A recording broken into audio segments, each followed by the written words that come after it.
In 1932, Australia, or more specifically the Australian military, faced off against an unexpected enemy.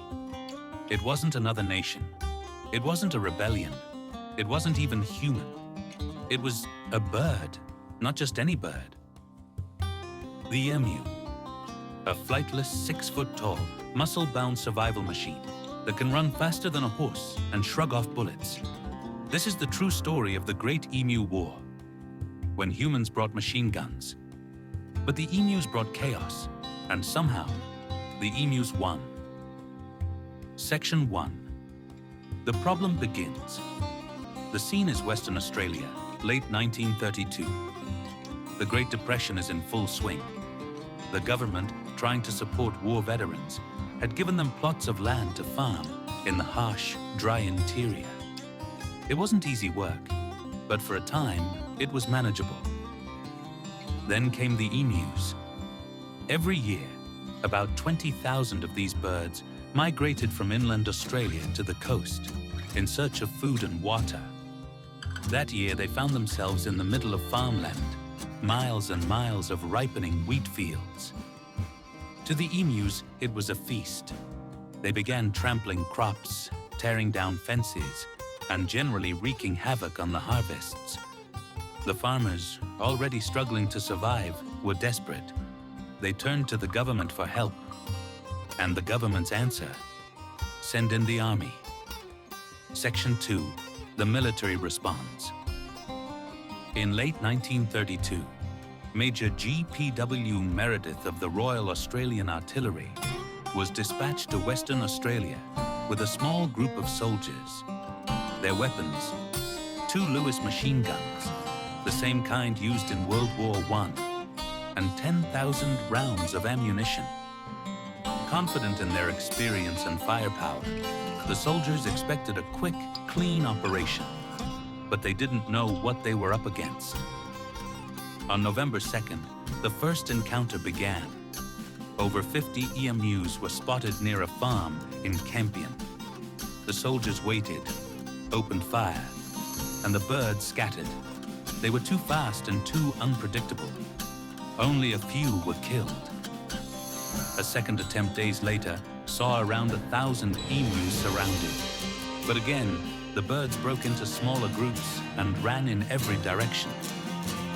The soldiers tried setting up ambushes, but the emus refused to cooperate. They moved fast, stayed in small groups, and were nearly impossible to hit. Major Meredith even mounted a machine gun on a truck and gave chase. But the terrain was too rough, the gun too unstable, and the emus, unbelievably, outran the truck. In one engagement, over 2,500 bullets were fired to kill around 200 birds. That's more than 12 bullets per bird. And many of the emus survived gunshot wounds, running off into the bush like feathered tanks. Section 3. Why the army failed. So why couldn't the army beat a bunch of birds?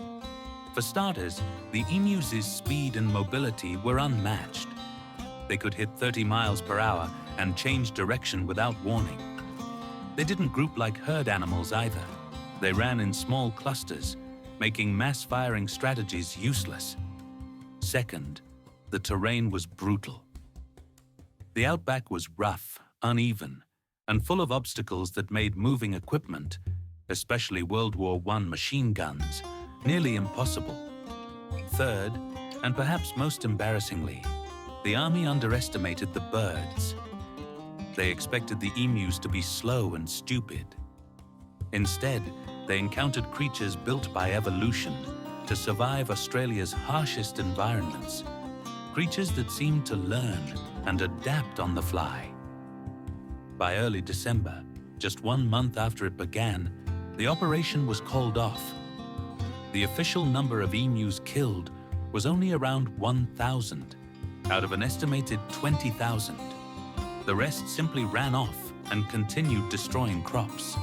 The government withdrew the military. The farmers were furious, and the emus had won. Conclusion: a war like no other. The Great Emu War of 1932 remains one of the strangest, most unexpected failures in military history. A modern army, equipped with automatic weapons, defeated by oversized birds who couldn't even fly. Major Meredith later remarked, quote, "If we had a military division with the bullet-carrying capacity of these birds, they would face any army in the world." Since then, the emu has earned a strange kind of respect in Australia. In fact, it remains one of the two animals featured on the country's coat of arms, alongside the kangaroo. And maybe that's fitting, because in the wild heart of Australia, there are creatures no weapon can defeat. Survivors of fire, famine, and yes, even machine guns. The lesson of the Great Emu War: never underestimate your enemy, especially if it's a bird. End.